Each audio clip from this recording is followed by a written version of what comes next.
John Paul Charles Woods is-suspettat ewlieni bil-qtil ta' dik li kienet il-maħbuba tiegħu Charlene Farrugia kien ġie interrogat mill-Pulizija 11-il sen ilu dwar l-għejbien tagħha. Iżda dak iż-żmien ma qajjem l-ebda suspett li seta' kienu il-moħħ wara dan il-qtil mill-aktar makabru. Kien is-sibt li għadda li Woods tqarr mal-Pulizija li kienu li qatel lil Charlene Farrugia f'appartament fil-Qawra fl-2008 u li ħeba partijiet minn ġisimha far fil-Furjana. Ġie rrappurtat li s-sibt li għadda Woods seta' kien taħt l-effett tal-alkoħol u tad-droga u li l-Pulizija ilha minn dakinhar tipprova tikseb aktar informazzjoni minn għandu dwar kif seħħ l-omiċidju. Fost oħrajn il-Pulizija trid tistabbilixxi l-arma li ntużat u x'ġar eżatt dakinhar li qatilha.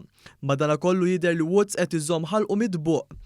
Ingħad li fl-ar instabu biss biċċiet tas-saqajn u tar-ras tal-ġisem, iżda kemm il-Pulizija jaħsbu li dawn huma ta' Farrugia, xorta waħda qatt iridu jkunu testijiet tad-DNA li jikkonfermaw dan sabiex ikunu jistgħu jixlu lil Woods bil-qtil ta' Farrugia.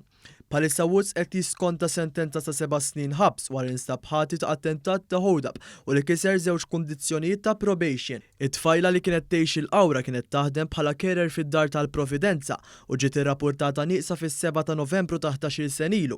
Hija deret l-aħħar is-suq karozza tal-għamla Toyota Platz ta' kulur gris bil-pjanċi tar-reġistrazzjoni CBQ 803. Il-Pulizija kienet stabbilit li Charlene marret tal-karozza d-depo tal-Pulizija biex tiġbor il-karozza li kienet ġiet ikkonfiskata brabta ma' investigazzjoni li kienet għamlet il-Pulizija wara li Woods ġabar pakkett mill-lukanda li fih allegatament kien hemm id-droga.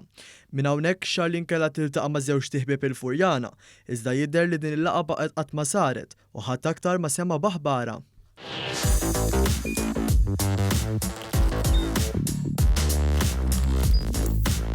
Idħol fuq one.com.mt u hemmhekk tista' tara l-programmi kollha li jxandru fuq One permezz ta' One Play.